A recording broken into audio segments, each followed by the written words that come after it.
Welcome to the Ask Me How I Know podcast, the only podcast in the multifamily niche replicating what takes place outside the walls of a seminar. This is like the lobby, where honest, unscripted conversations take place and transformation happens. We'll talk about practical problem solving in the multifamily niche, as well as overcoming limiting beliefs. Thank you for joining us today, and now for our featured guest. Hey, welcome back to Ask Me How I Know. And today we are joined by Camilla, and she has bounced around the country in like all the hottest markets, which is absolutely amazing. I'm like, we're sitting here talking, pre-show, and I'm hearing about all the markets that she's lived in by nature of her W-2 job. And all alongside having this W-2 job, she's raising 5 kids and has this rock star corporate job. So she's wearing all these hats, and she's here to share a wealth of information because we can ask her how she knows, right? So Camilla, tell me, what is this like? One, I know that it's not where you wanted to start necessarily, but I am curious what it's like. I've moved across state lines, at 1,500 miles a couple of different times. And those are always adjustments, but you've done it with a family in tow. And I mean, how has that been readjusting while you're building this whole other business? Well, thanks for having me on. I'm super excited to be Sorry, here. I just jumped to the chase. Hey! Hey, that's fine. That's fine. Let's talk about it. I know. So a lot of people think I'm crazy, and some days I think I'm crazy too. But moving around has actually been a really amazing experience for our family, and in multiple ways. Multiple ways. And of course, one of those is investing. I'll talk about that in a minute. But another one is just in opening up your minds to different ways of living. When you first move away from your home, I moved around a little bit when I was young, but then for the bulk of my childhood, I grew up in one place, right? And then we move away, and I go live in another state. I moved from Utah to Indiana, and in Indiana, I thought, huh, people live different here. Like, this is weird. Okay, this is fantastic. And I was just fascinated with how people lived different, and I wanted to know all the things. And then we moved again to another state. We moved to Georgia, and again, different people, different lives, different experiences for my children and me.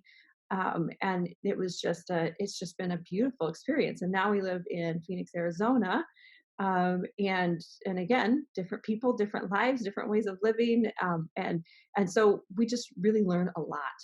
I will say though, it doesn't come without its challenges. I mean, having 5 children and moving 5 children around, and right now I have 3 in high school. Oh, My oldest daughter moved her here to Phoenix right before her senior year in high school, so oh, definitely a challenge. But I think that children learn really valuable social skills when when they're constantly uncomfortable, right? Like, don't you think that we learn more when we're uncomfortable? oh my gosh. I tell my daughter, step out of the box. I don't have to say it to my son so much, but I always tell her, even if it's just, this is silly, but even if it's just parting your hair another direction, Mhm. do something different, do Right. something that takes you out of your comfort zone every day. Right, right. And it's just a beautiful thing because my children know what it feels like to be the new person, to be the odd one out, to be the one constantly trying to interject themselves into the circles, and they know what it's like to be rejected. And so they are aware of others like them. And so when they walk into a lunchroom, for example, they'll scan a lunchroom and they'll find someone sitting alone, and they'll go sit by them and talk to them. And it's just been a beautiful thing. That sounds like Challenging, but beautiful. compassion and empathy, actually, being able to see people for where they are. That's huge. I know that's not where we're going with all this, but those are, that's a huge nugget. So often people think, if we move our kids, what's going to happen to them? And Mhm. kids are so much more resilient than we give them credit for. Absolutely, absolutely, and it's good to challenge them. So I guess we can talk about investing, right? Oh my So what's it goodness. like to invest in all these different states and markets? Oh my goodness. And Miss DIY, I cannot get over it. It's so amazing. So tell me how, like, you're in there buying your first place, and you are similar.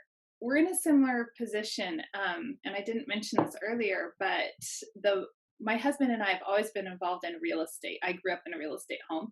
But Mm, what's different is that I discovered multifamily, and I drank the multifamily Kool-Aid long before he did. And so, but nice. you were a completely solopreneur. Yes, yes, I was. So, I the first house I bought was I was age 22, and it was one that had a basement apartment in it. So, it's called house hacking now. It wasn't that, nice of a term back then. It was just mother-in-law apartment, right? Right. And so, but house hacking is much cooler. Sounds like you're doing something really cool. And but it was right because we bought the place, we moved in, we lived in the top half, we rented out the bottom half, and we paid like $100 for our mortgage. And that's when it really, the power of real estate really, turned me on. I'm like, there's something to this. And at the same time, I read Rich Dad Poor Dad, of Oh, course, right. and that just confirmed exactly the direction that we had started going into. And it's not like we did it intentionally. We just did it because we were poor newlyweds with a baby and we had no money. Right? So But you know like, what? how are we going to live? A lot of people are afraid of their financial status or something, or of their finances, but our finances can actually push us into the best positions in life if we're Yeah. not afraid of it. And that's awesome. Yep. Agree. And so from there, we just started buying single family houses. We did the live and flip strategy where you buy it, you move in, you fix it up. Yeah. So basically, you're always living in a mess. and and then you move out and rent it, and then you accumulate houses that way. that, And we taught that was ourselves our all the strategy. skills. Yeah. That was our strategy. I haven't heard, like, not many Really? people. Yes, that was like my Really? husband and I did live and flip. Like, I haven't heard many people say that. We're like, let's just live within our means, and we'll just always, we'll just continually recycle our houses, and we'll end up with a portfolio. Right. I always joked with people that I bought houses faster than I bought new cars. Right? Like I kept a car for 10 years, but I'd buy a new house every 1 or 2 years. Yeah. So yeah, so doing all the DIY, right? So that was good to help us learn all the skills.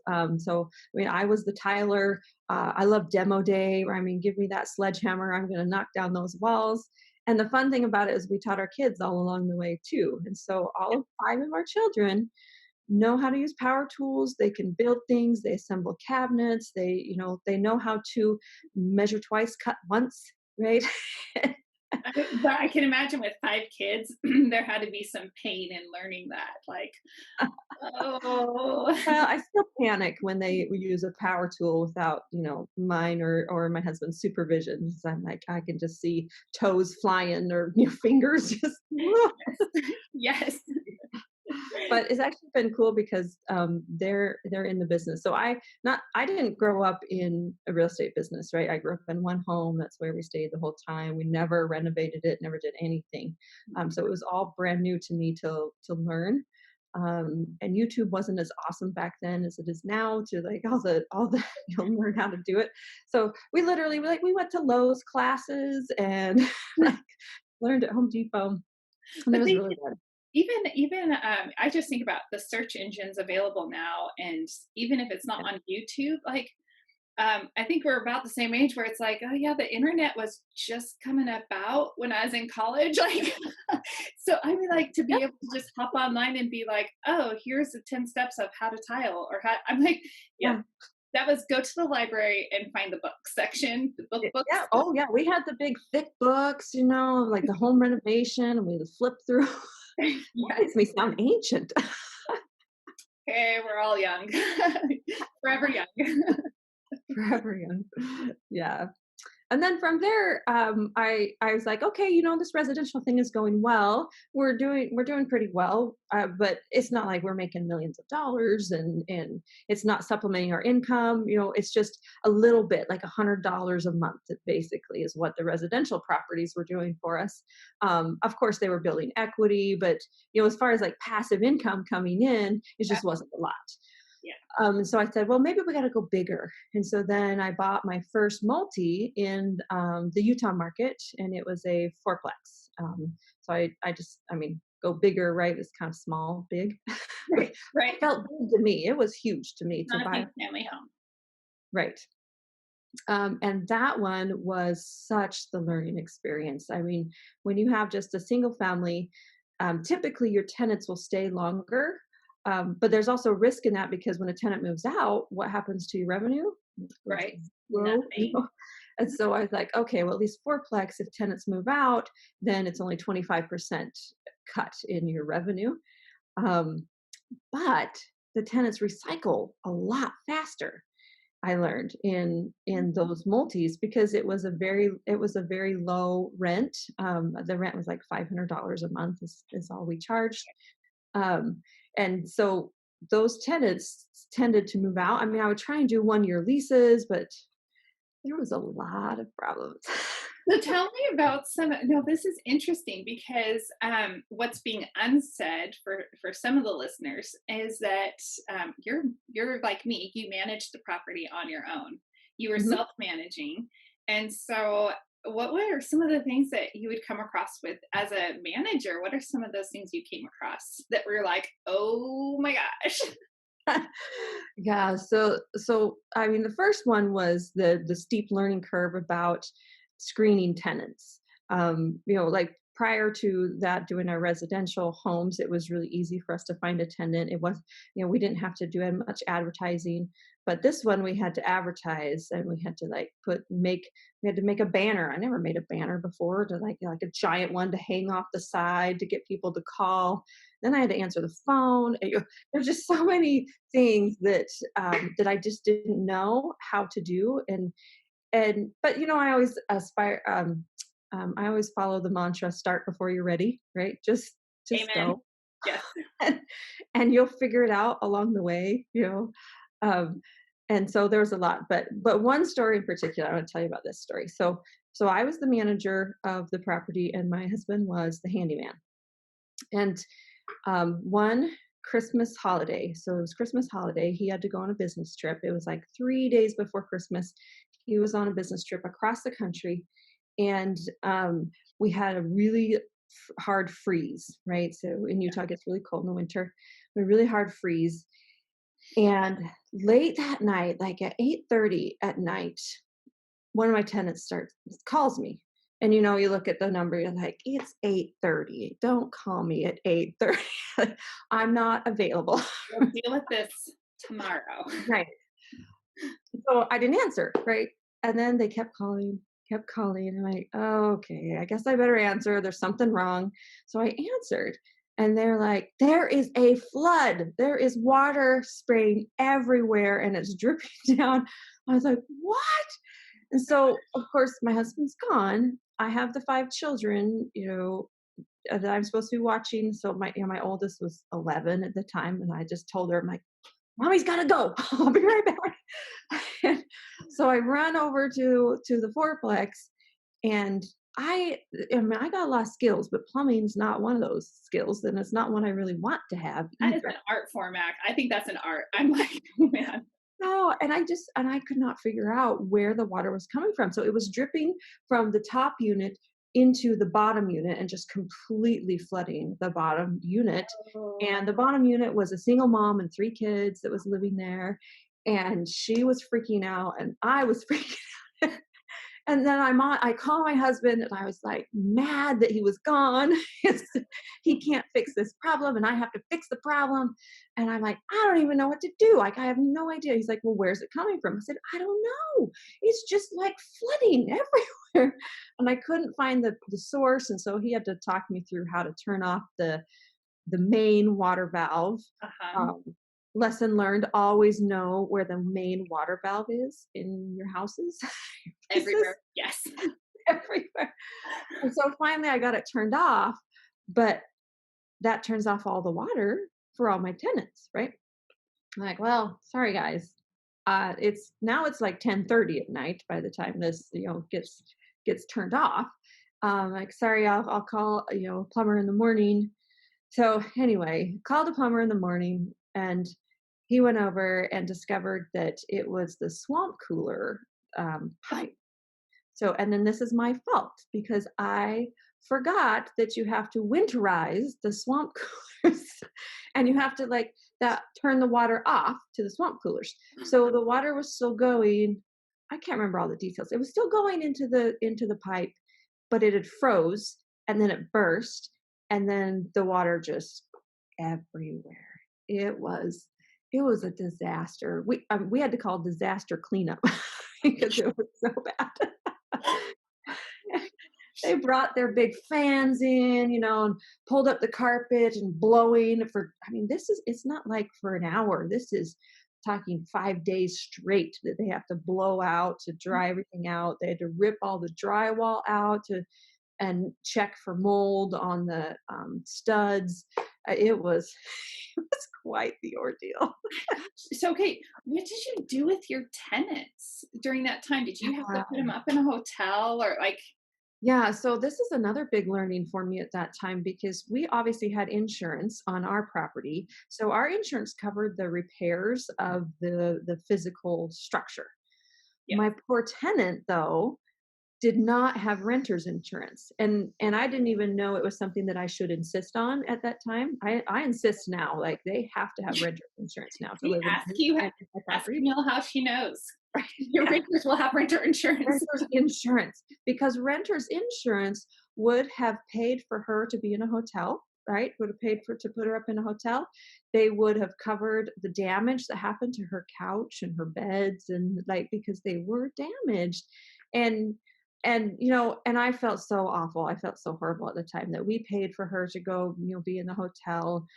We replaced her couch because I felt like it was my fault, you know. But lessons learned, right? I care deeply about my residents and want to take care of them. So it would have been nice if she had renter's insurance, but again, my fault for not insisting that she get it, so that we could have someone else pay for the new couch and the new beds. but You that's know, great that too. says a lot about how, I mean, how people go about doing their business. I mean, it says a lot about a person's character. And, I Mhm. mean, being able to say, wow, my mistake, my error, owning it, and then taking care of someone. I would love to. Have you been in contact with that tenant all these millions of years later? No, no. I mean, she stayed for quite a while after. Although that was a really hard time, of course, for her and her children, and she was really mad about it because, I mean, you're put out of your house for I- you know, It'd be, weeks. I'd be curious to see what impact that had on her all these years later, because it's not, unfortunately, it's not a normal common practice where people Mhm. actually own things and take care of their, mistakes, kind of clean it up. So, Yeah, and that was super important to me. That uh, you know, sometimes I feel like real estate professionals get a bad rap, right? I mean, I hate the term slumlord because I'm like, no, I am the best landlord. Like I really care for my residents. I take care of them. I have very strict rules, right? It's not like I let them walk all over me and I don't care if they pay rent because I do. They absolutely have to pay rent. I'm running a business and I pick my charities, as how I mean, I tithe to my church, and then I pick other charities in which to donate. And those charities are not my business, right? So it's not like I'm just letting people live there for free. yeah. But they know that I care, right? And want to make sure that they have a safe, comfortable, nice place to live. Because isn't that just so cool about being in real estate? This is what I think is so cool about being in real estate is that it's more purposeful investing, right? So of course I'm investing for financial return. Absolutely, I want a financial return and I want that financial independence. But it's also I mean, there's three basic necessities of life: clothing, food, and shelter. And I'm providing the shelter. Like, that's a basic necessity. And I just feel great about that. It's huge. I was telling someone yesterday about that, and I was talking about a complex that we're LPs in, and I look at the pictures of it, and I was telling this friend, I'm like, I'm so happy that we can be part of this, and that we can provide this type of housing, just like you're saying. Unfortunately, mainstream media is not going to portray, you know, all the investors and the landlords in this way. And, not everyone is like that. So far, the people I come across and interact with are like this. It's like, let's create this wonderful environment for these people and improve their quality of life and give them that safe place to live. I love that. That's our heart as well. Yeah, yeah. And that's the other cool thing I like about investing in real estate is that it's tangible, right? I mean, I can invest in stock, but could you draw me a picture of what stock looks like? Like, I don't know. Right now, here's a tissue and it's just gonna fall apart. I don't know. Like, what does it even look like? Can I touch it? I mean, is it big? Is it little? Like, it's just this, concept. And for me, real estate is just so tangible. I mean, I can drive by it. I can like Google Earth it, look at it anytime, and know that I'm making a difference. Like, I don't know if I'm making a difference investing in the stock market. It's just there, right? I'm just going to leave it at that too. Yes, I don't know that it's making a difference, but I'm with you. I can see the difference that we're making. And when we had single family homes, I knew that what we were providing for people, and, we never gouged. We never, I like, you always, yeah. So I'm like, I might end up saying things I shouldn't say. So, well, I'm gonna, if you don't mind, can I jump ahead in your story a little bit, because you're tackling like this whole. I love the details of knowing like what happened, and I seriously, I'm like, if you ever get in contact, I would love to know if that had a lasting impression on your tenant, because you're going to be, I mean, I'm in contact with some of our past tenants even still. I never Facebook Uh-huh. friended them while they were tenants. I always kept like a healthy Yeah, probably a good idea. healthy balance between landlord and tenant, but they always knew we were there for them, right? So then Mhm. after they would leave, we could become friends now. And so some of them, I mean, like I ended up speaking with one of our past tenants about joining us in an investment, because we had a relationship. He really liked how we were the landlord style we used, and I actually coached him into getting into rentals. And so I was Wow. like, super cool. I'm like, oh, look at you grow. This is exciting. um, but all that to say, follow up with her, see what that's like, or her kids. But now you are doing something, and I am very excited to hear about breaking ground or doing a ground up development. I mean, you're a grab the bull by the horns woman. Like you just, like you said, just jump in, get started. So how is that? What does that look like? Yeah. So when you're a solopreneur doing everything yourself, that's super valuable because you learn a lot. But if you want to get into bigger stuff, then you have to start learning that multifamily is much better played as a team sport, right? So, like, multifamily is like a soccer game. If I'm the only one versus the other team, I'm not going to win. So, Right. I, I need a striker, I need a defender, right? Like, I need a keeper, I need all the people. And so that's what I really started doing. So in 2019, early 2019, I told myself, okay, Camilla, come on, time to step up and go into the big leagues, and figure out this multifamily. Because buying an apartment complex had always been on my vision board, and I knew that would be a smart way to go for my investments. And so I started working toward that. And then as I got deeper into the education, started networking, and then I learned, I'm like, oh, I need teammates. How do I get teammates? Right? Right. So you have to just really put yourself out there. And I'm not one, and I think that probably hindered me in the beginning, because I did real estate for I've been in real estate 18 years, but I have not done any of the big stuff yet because I was so nervous to go to networking events. Well, I still am, right? It's still hard for me to go, but I know that it's important to like go. And so I just try to go with the thought that I need to get to know who other people are and what they're doing, Um, so it's all about them, not about me. That helps me to go.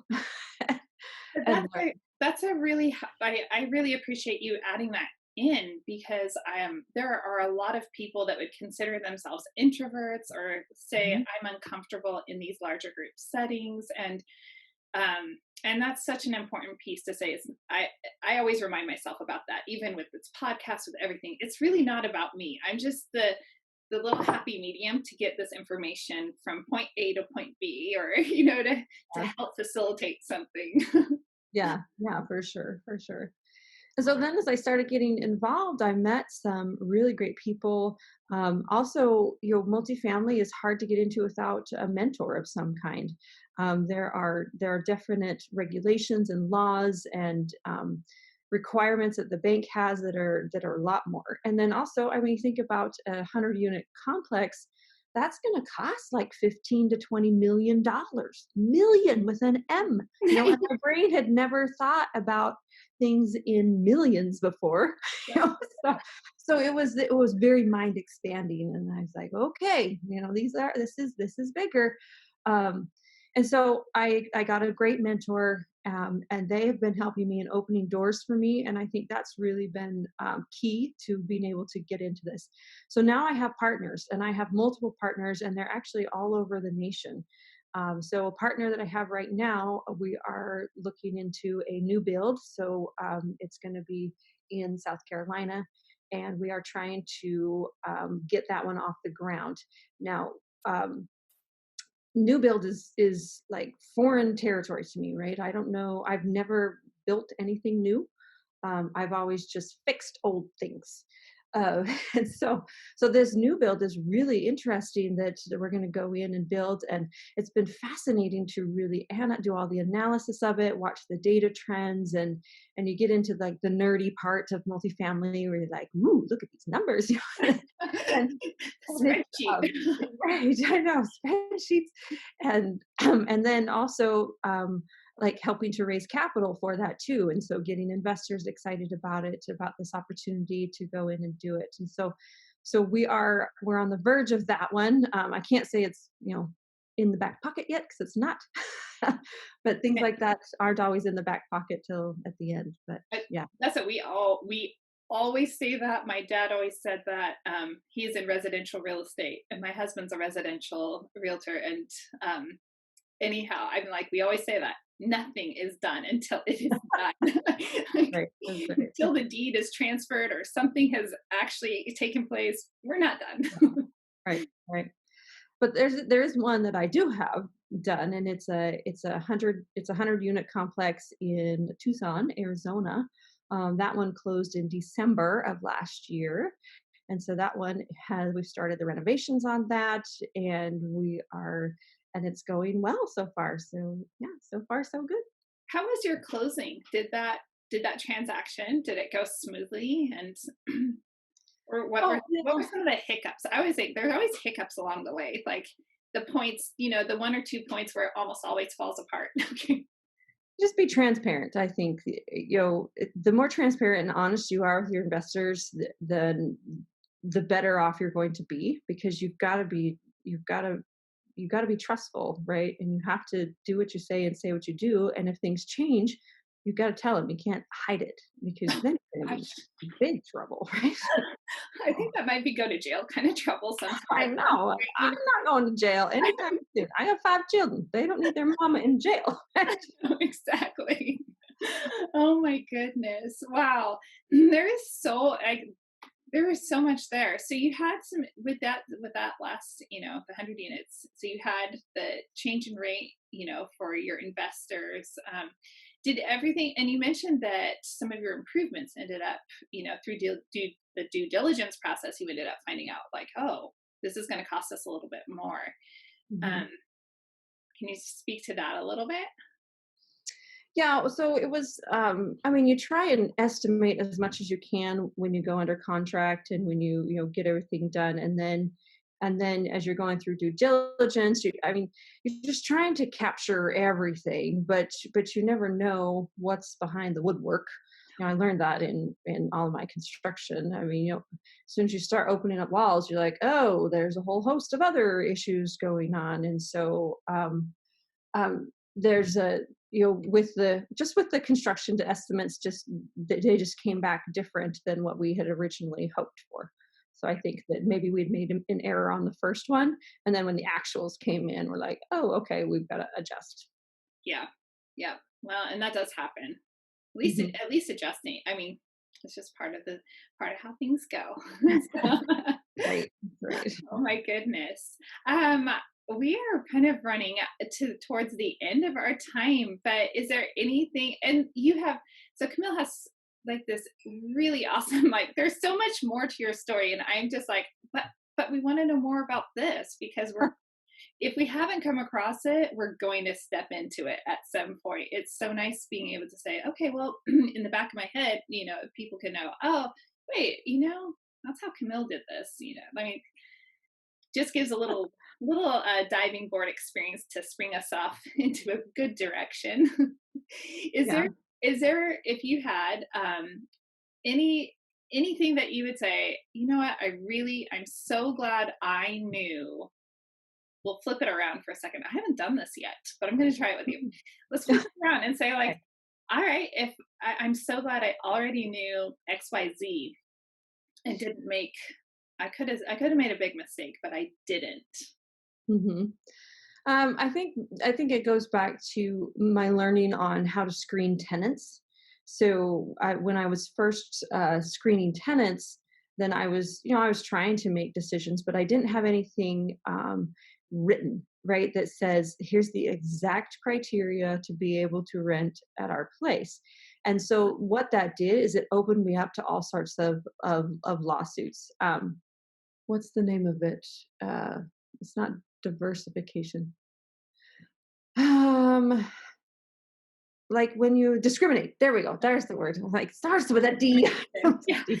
Right, discrimination lawsuits. And so they could easily say, well, you discriminated against me because I had 5 children, or you discriminated against me because I am older, or all those protected classes that you have to make sure that you're making fair decisions on.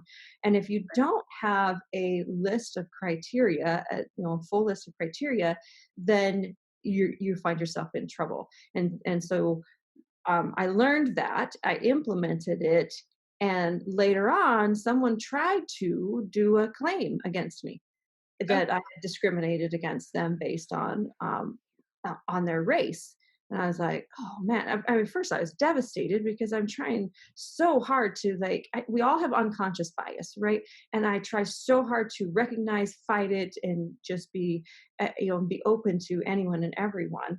But the reality was that this person had a criminal background history that showed up that was not conducive to renting at my apartments, and I had already had it clearly in writing. And so the judge looked at it as like, yeah, you're fine. And so I'm so glad that I learned that, and implemented it. And you just have to make sure that you cover yourself on all grounds, and you follow the rules, right? I mean, you can discriminate against people based on their income, based on their criminal background history, based on their credit, right? So those are the 3 areas that you definitely can uh, have standards in, right? But the others, you have to, yeah, you have to be that's careful. that's really, I'm really excited that work. I mean, if you hadn't implemented that, that would have been a painful ask me how I know. And I imagine, Yeah, just getting to know you, that would have been really hard on your heart too. I guess yes, it's just not yes. how you are. So, well, thank you so much for joining us and just sharing your experiences as throughout your real estate ventures with us here on Ask Me How I Know. And I cannot wait to see what happens. You're When you break ground, when you go through that, you're not going to come back here with Ask Me How I Know. You're going to be like, Oh, you can ask me how I avoided everything because I figured it out. I didn't step in it. I'm sure there'll be plenty more mistakes in the future, but that's how we all learn, right? Yeah. Yeah, yeah. So thank you. All the failing forward is what we always call it around Right, here. right. Oh my goodness. Well, all the best to you, and we will stay in touch. Thanks so much for joining me for another episode of Ask Me How I Know. My guests are the most humble successes, so be sure to show them your appreciation by rating this episode 5 stars, which sounds silly, but let's be real. Ratings, likes, and shares, they take no time at all, but make all the difference in the world, if only to boost morale. Also, since I don't spend time on the how and why they got into investing, be sure to check out the show notes to get to know more about today's guests, including other podcasts they've been on that has a more traditional format that will give other details about their investment journey. It'll also tell you things like the most influential person in their life and what they're reading right now, as well as how to connect with them. And please, subscribe and rate Ask Me How I Know so it reaches other listeners like you. Until next time, go find your freedom.